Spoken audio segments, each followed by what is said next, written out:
industry news to mobile technology leaks and rumors. We cover tomorrow's tech news today. eSIM Tech News. Yeah. Woo. I just need my space right now.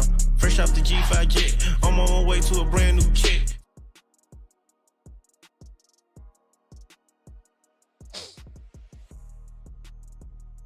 Welcome back. Good afternoon. Sorry, I got a head cold today. It is, shoot, I don't even know what day it is. It is Tuesday, December 17th. I want to welcome everybody in on this afternoon. Hope everybody's having a good day so far. It's been a really overcast day here. It's rained like 4 days straight, which is very odd, very rare for South Texas. So the mold is high and just a cloudy, dreary day, but not a dreary day in tech news, I can tell you that.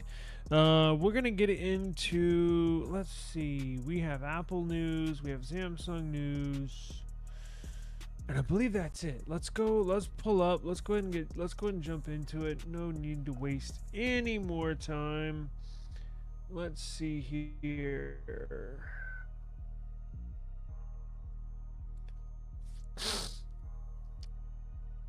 I got some really surprising news. So let me share my screen. If you want to get all the information that we're talking about, simply go to esimstudios.com. Link in the description. Let's present the share screen, and we will go right here. Okay. So here is esimstudios.com, right?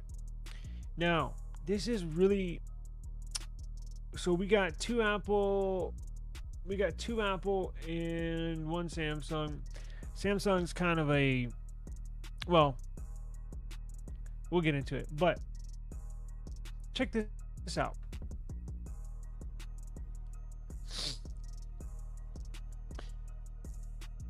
iPhone 16e. Say, well, what the hell is that? iPhone 16e. So apparently, Apple is going to drop the SE name from their lineup, and they're gonna release the upcoming iPhone SE4 as the iPhone 16e. Now, I did a lot of digging around to try to see why they are going to change this name. Does not make any sense to me. I'm thinking now, here's what they're going to need to do. I think they made the name change, so it's not going to be released as the SE. It's going to be SE4. It's going to be released as the 16e. So I think what they wanted to do is get the model lined up with the current flagship models. So you have these 16 series, and then you had the SE series in the past. Now, that was not released on a yearly basis. Last one that was released was in 2022. So roughly when this new one gets released, it'd be 3 years since they released the previous one. I think here's what's going to happen. If they when they release this iPhone 16e, I think it's going to become a yearly release, I believe. Nothing has been said, no behind the scenes rumors, news, information in regards to a yearly release. But why would you call it an iPhone 16e? And then they go sporadically, like, so the last SE was released in 2022.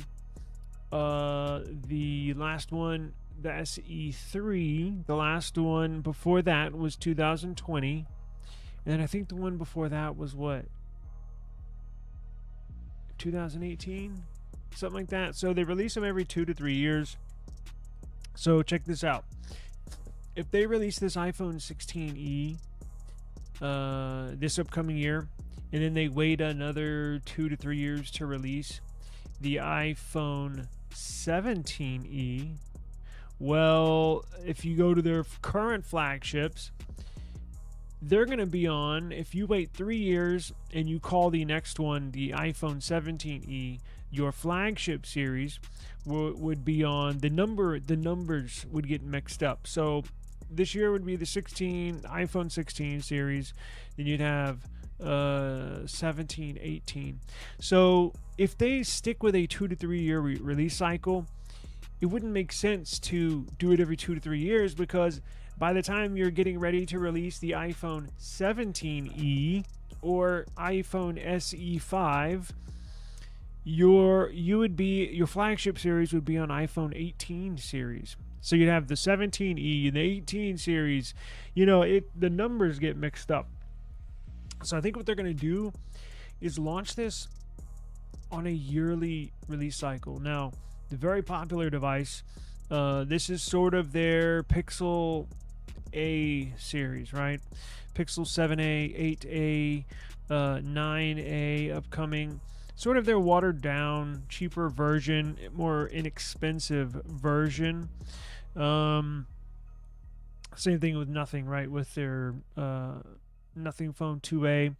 So I think if they keep this on a yearly release cycle, they sell a ton of these.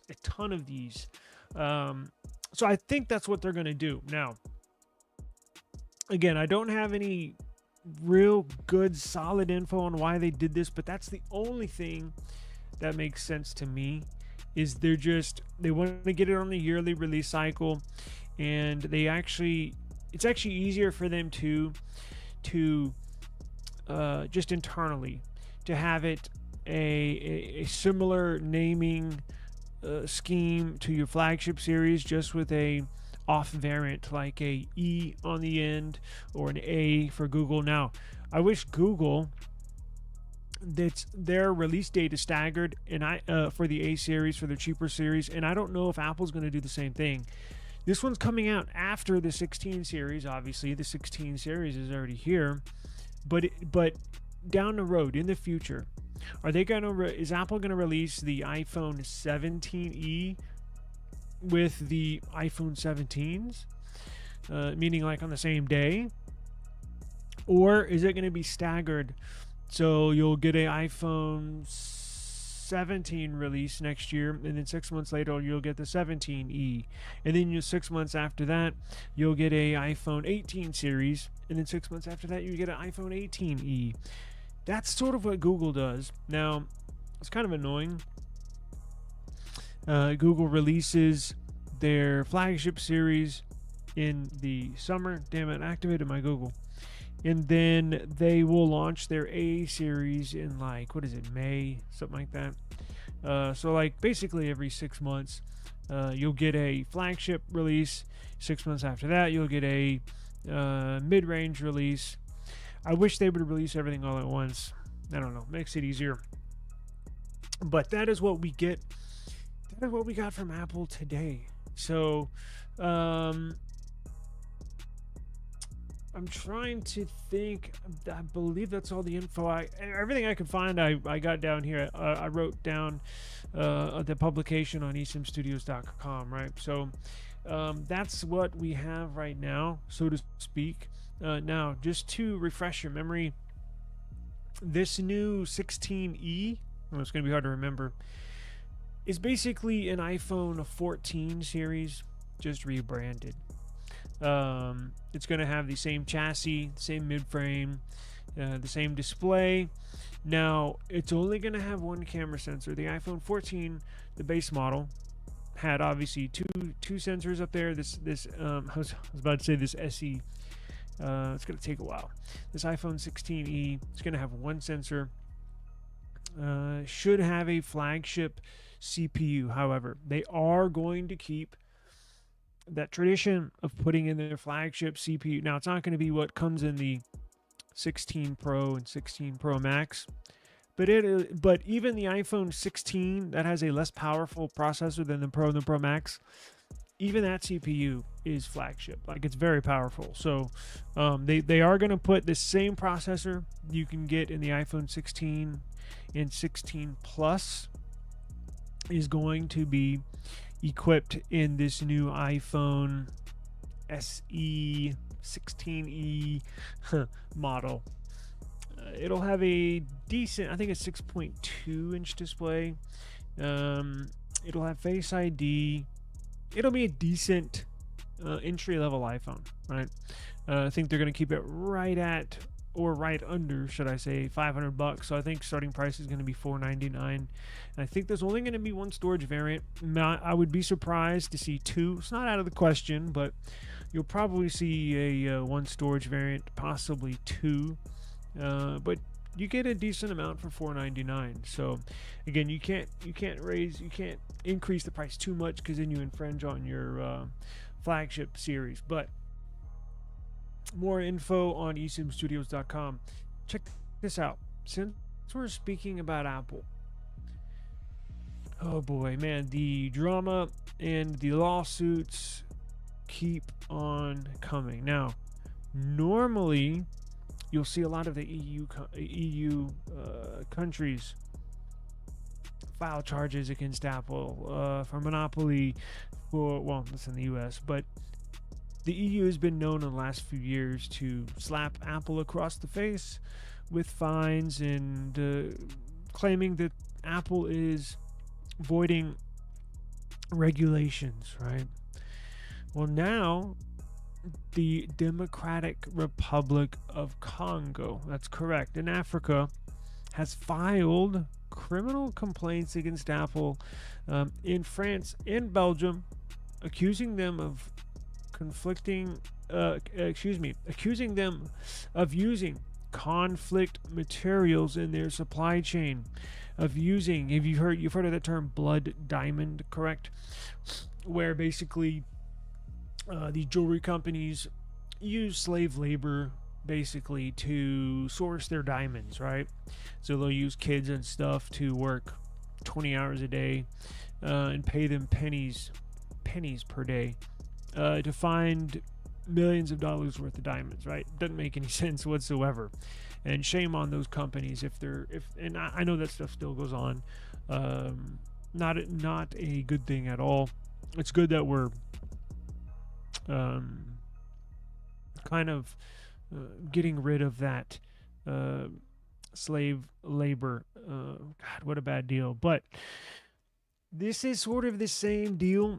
Now, obviously not with diamonds or jewelry, but it's the same premises, the same idea, just with technology, right? So the allegations claim that Apple is complicit in handling stolen goods and that their practices cover up war crimes, while Apple maintains that they do not directly source those minerals and conducts regular audits.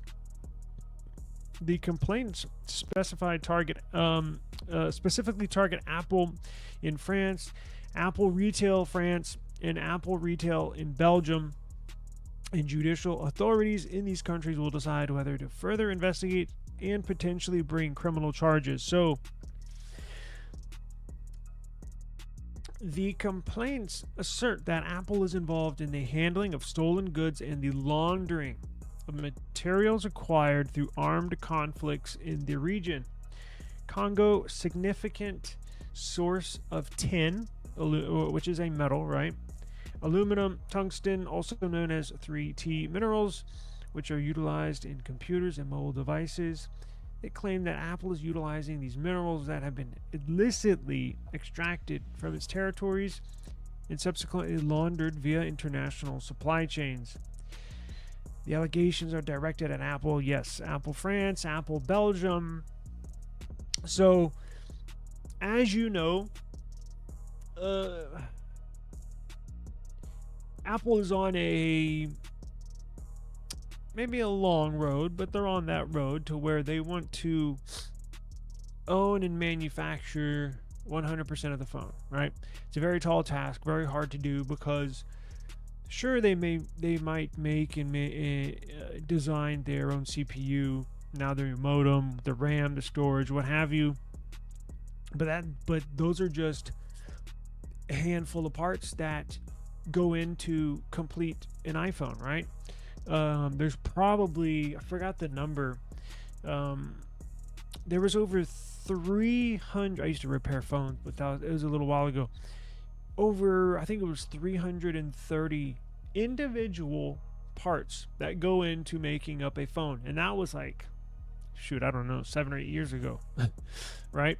It's probably more, maybe less, but you get the idea. There's over 300 individual, and that's including each screw, each the motherboard, the CPU, the vibration motor, the speaker, the sensors, the camera lenses, everything from the display to the back to the mid-frame, everything, takes over 300 pieces to complete a phone. Out of those 300, let's just say 330, out of those 330 pieces or parts or materials, how many of those does Apple actually own themselves, right? Probably it's a small percentage. Probably, I don't know. Out of 330, probably 50, something like that. Meaning they own them. They own the parts. Meaning they supply the parts themselves. And now they may have a manufacturer like TSMC who puts the CPU together, but Apple's the owner of that part, and they are in charge of sourcing those materials. Now, in the components that they don't own, that they don't use to build up the iPhone, they have to go find a source, right? So, like, I'm trying to relate it to this story. So, if there's tungsten, right? What do they use tungsten for? Let's say to in part of the motherboard, right? So they need this motherboard. Apple has partners they work with, like or a vibration motor. That's a good example. The little tiny thing that rotates. What if that's made of tungsten? Well, they need to find a supplier who can just supply them those little parts. But what Apple's being accused of is knowing that those parts that they source, that little vibration motor, and I'm just using that as an example, but they're being accused of, they know that tungsten that makes up that little vibration motor is being sourced by slave labor, right? Kind of like that's how I compared it to the blood diamonds in the beginning. Same thing, right? They're being accused of knowing that these people are literally getting paid pennies every day, and it's a human rights violation, honestly. It's interesting that the allegations are directed at Apple France and Apple in Belgium. These entities are concealing war crimes and partaking in misleading commercial practices. France and Belgium were reportedly selected due to their perceived commitment to corporate accountability. Apple maintains it does not directly source primary minerals and conducts regular audits of its suppliers. In a 2023 SEC filing, the company asserted that none of its suppliers of 3T minerals or gold have funded or benefited armed groups in Congo or neighboring nations. Wow. It sounds like there's more to this story. Now, the reason why they could be going after Apple France and Apple Belgium, quite honestly, what if they have the weakest legal team for Apple? What if that's the easiest route for the Democratic Republic of Congo to seek a win in the court? Now, I'm not saying they're just making up, that Congo is making up these charges. And I think it's the government of Congo. because they own those. I believe they own the mining regions there where the civilians work. What if they see? There's a bunch of like behind the scenes stuff that we are unaware of, that it could very easily be why they're going through this avenue of courts, right, rather than going through the U.S. courts, right? They know if they go through the U.S. courts, they'll probably get shut out. But maybe, just maybe, look, and I'm not saying this is the case. There's a lot of corruption around the world, a lot. We think we deal with some of it here in the U.S. Doesn't even compare to some of these other countries. Now, again, I'm not accusing anybody of doing anything. I'm just saying that could be a possibility. Or maybe they know somebody that knows somebody that's getting a kickback here and a kickback there, and it goes all the way up to the judicial department in France or the judicial department in Belgium, and that's why they're filing those charges in those two countries, because they know they'll get a ruling in favor of them. And then obviously Apple's the biggest company in the world, and say, what's a $15-20 million fine to Apple? It's nothing, right? Well, it is sort of. So, well, it definitely is. What am I talking about? So, interesting turn of events here. Not much information. Now, I know this just came out. Subscribe if you want to. Look, I'm not going to give y'all daily updates on this, but I'm going to see what happens, right? Is it going to get thrown out? Is Apple going to be ruled responsible? How much did they know? How much did they not know? I think everybody knows, but it is up to Apple, being a United States company, having standards, now these people that source these minerals, again, are not employees. These are not employees of Apple. But Apple is sort of held to a standard of a morality clause, right? Or a ethics clause. It's not ethical to source your parts from slave labor. I mean, Nike got blasted, what was it, back in the 90s for that? And they had to change their ways, right? So, look, it is what it is. It's unfortunate if this is true. But make sure you subscribe to eSIM Studios YouTube channel, and I'll keep an eye on this, and we'll see kind of where this goes, right? Let me pull up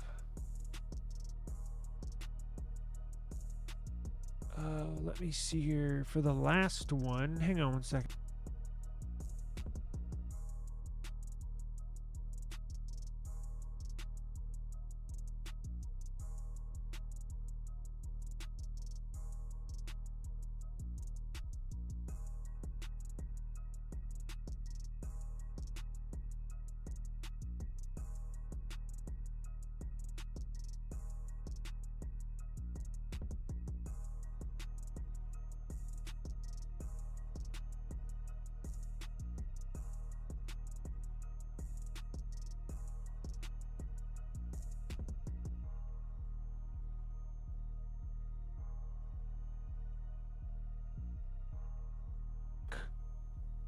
S25 Plus. We got a good look, what was it, last week at the S25 Ultra, right? It looks like the S24 Plus. The corners are rounded. Just looks like a little bigger S24 Plus with an S Pen. Well, now we get to see what the S25 looks like. S25 Plus looks like. And the S25 and S25 Plus are identical in the way they look. One's just bigger than the other. So this will essentially be what the smaller S25 will look like as well. It'll just be a little smaller in size. But no big shocker here. Basically the same. Check this out. So we got, and I have individual photos here because this kind of blocks it out. But actually, let me do that. Let me go to the other photos. Let's see.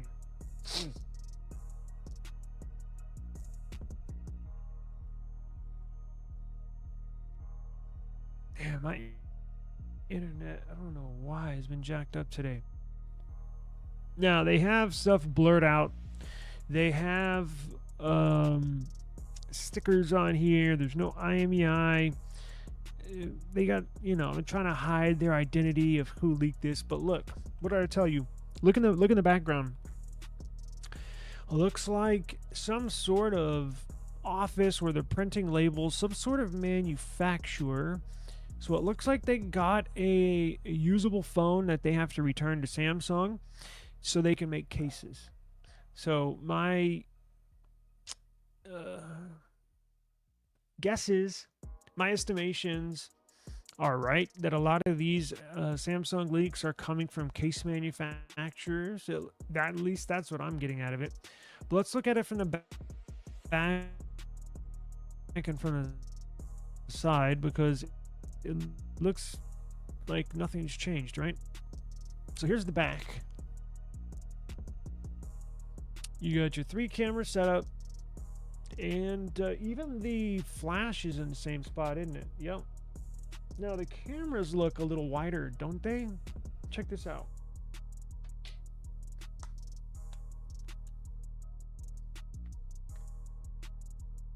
You see those cameras? Look at this.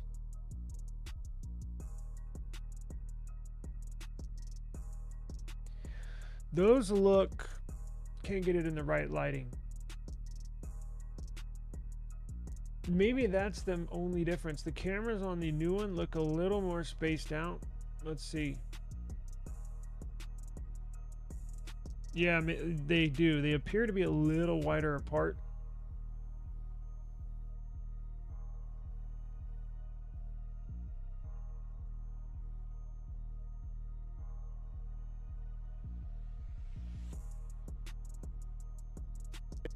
You get that third and final look right here. Damn, my internet's slow. It basically looks the same. Let's see what this one looks like.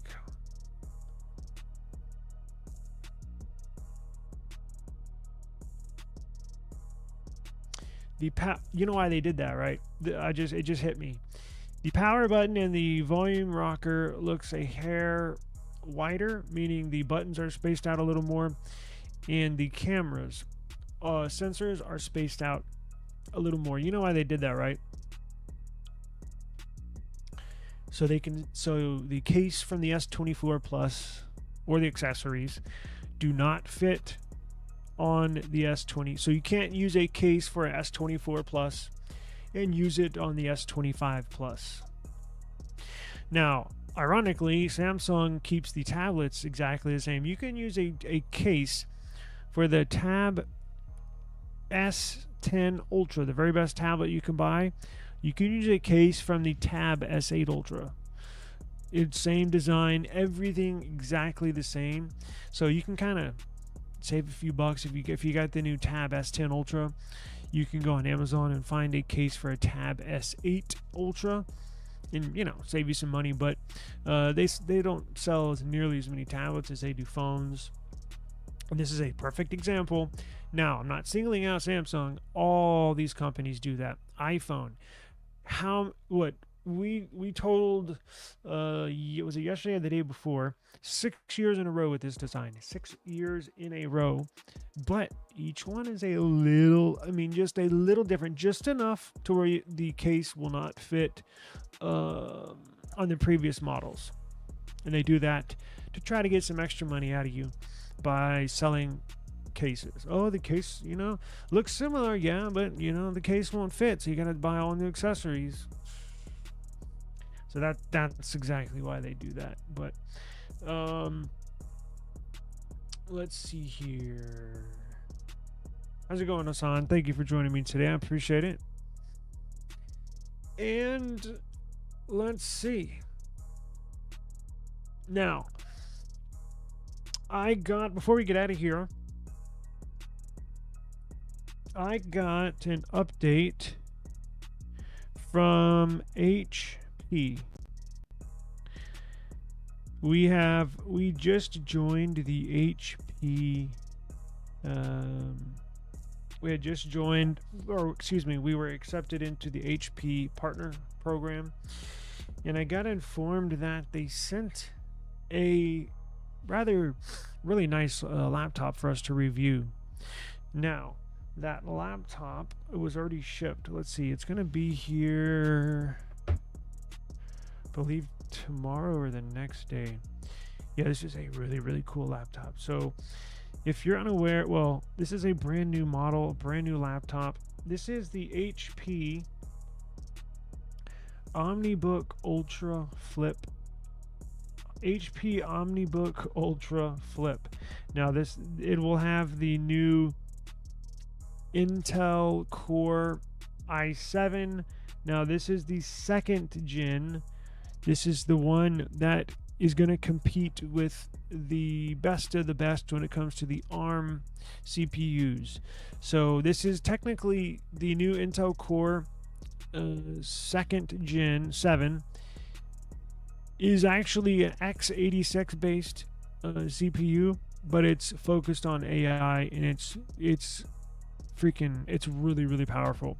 It actually has better TOPS, which is an AI term used for measure performance. I believe this new HP OmniBook Ultra Flip has 47 TOPS, and the very best Snapdragon X Elite machines, they do for like 45 TOPS. It's like trillion processes per second, something like that. So this is a very powerful, I believe it's a 14-inch to 2-in-1. It's got all the bells and whistles now. I've been informed this has 32 gigs of RAM. So I'll be very excited. It says it's in Memphis, so it's probably going to take another day or two to get here, but definitely looking forward to that.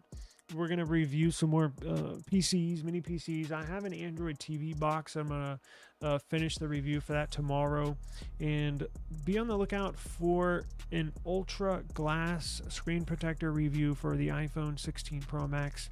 Uploaded the video. Going to publish it here once I'm done with this. So be on the lookout for that. This has the screen protector on there. The screen protector, the ultra glass screen protector, it's amazing. It's probably the best one I've ever, honestly. They sent it free of charge, just in return for a review. You can't even tell there's a screen protector on here. I mean, I'm honestly shocked. Like, this is probably, and y'all know I do a lot of case reviews and a lot of screen protector reviews. This probably is the best one I've ever reviewed. The ultra glass. No BS. 100% honest. It's flawless. It's like there's nothing on here. Feels like the real deal. Looks like the real deal. You don't even know it's on. After I installed it, I was like, damn, is it on the screen? Yeah, it sure is. So be on the lookout for that. I'm going to release it here in just a few minutes. So I do appreciate the time. I'm going to go ahead and get on out of here. But as always, thank you. I really appreciate it for the view. And hope you have a good, enjoyable, but safe afternoon. And as always, I will see y'all tomorrow. Peace out.